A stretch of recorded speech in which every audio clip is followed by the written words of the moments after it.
लाख टके की बात में अब बात बरेली के विवादित मौलाना तौकीर रजा की, जो एक के बाद एक अपने विवादित बयानों के चलते सुर्खियों में रहते हैं। एक बार फिर मौलाना तौकीर रजा का एक विवादित बयान सामने आया है, जिसमें बात बाटला हाउस एनकाउंटर की हो रही है। आतंकियों को शहीद का दर्जा देने की ख्वाहिश की जा रही है। जाहिर सी बात है, चुनाव के बीच इस तरीके के बयान का असर सियासत पर भी दिख रहा है और भारतीय जनता पार्टी सीधे हमलावर है कांग्रेस पार्टी पर।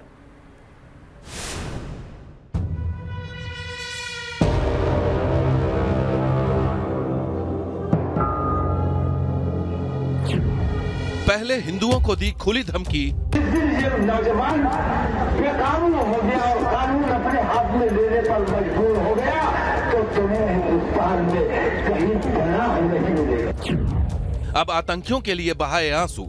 अगर बटला हाउस इनकाउंटर की जांच करा ली होती, दुनिया को पता चल जाता कि जो मारे गए वो आतंकवादी नहीं थे, उनको शहीद का दर्जा मिलना चाहिए। ये है यूपी के भड़काऊ भाईजान का असली चेहरा, जिनका हाथ इस बार कांग्रेस के साथ है। लेकिन इस बार इत्तेहादे मिल्लत काउंसिल के मौलाना तौकीर रजा ने एक कदम आगे बढ़ते हुए बाटला हाउस एनकाउंटर में मारे गए आतंकियों को शहीद का दर्जा देने की वकालत कर डाली है। का दर्जा मिलना चाहिए। उन्होंने कहा है कि कांग्रेस ने 2019 में सरकार बनने के बाद एनकाउंटर की जाँच का वादा किया था, जिसे पूरा नहीं किया गया। उन्होंने मुझसे कहा था कि सरकार बनने के बाद हमारा पहला फैसला होगा कि हम बटला हाउस इनकाउंटर की जांच कराएंगे।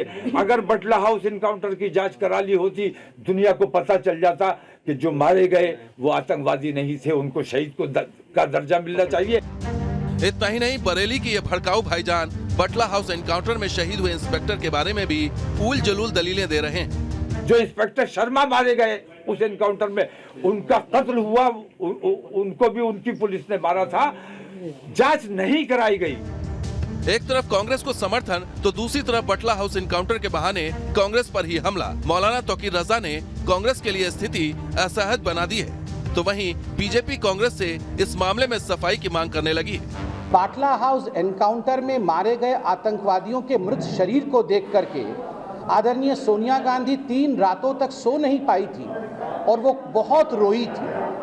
तो ठीक इसी प्रकार की बात आज मौलाना तौकीर रजा भी कह रहे हैं।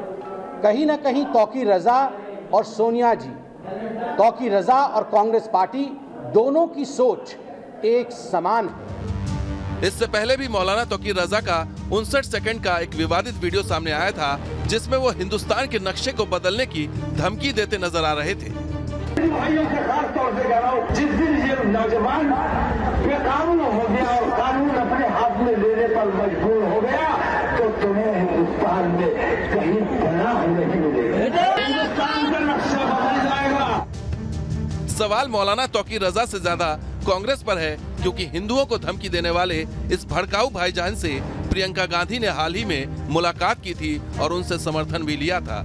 ऐसे में देखना होगा कि मौलाना का समर्थन लेने वाली कांग्रेस बटला हाउस एनकाउंटर पर दिए उनके बयान से इत्तेफाक रखती है या नहीं। दुनिया को पता चल जाता टीम न्यूज़ नेशन।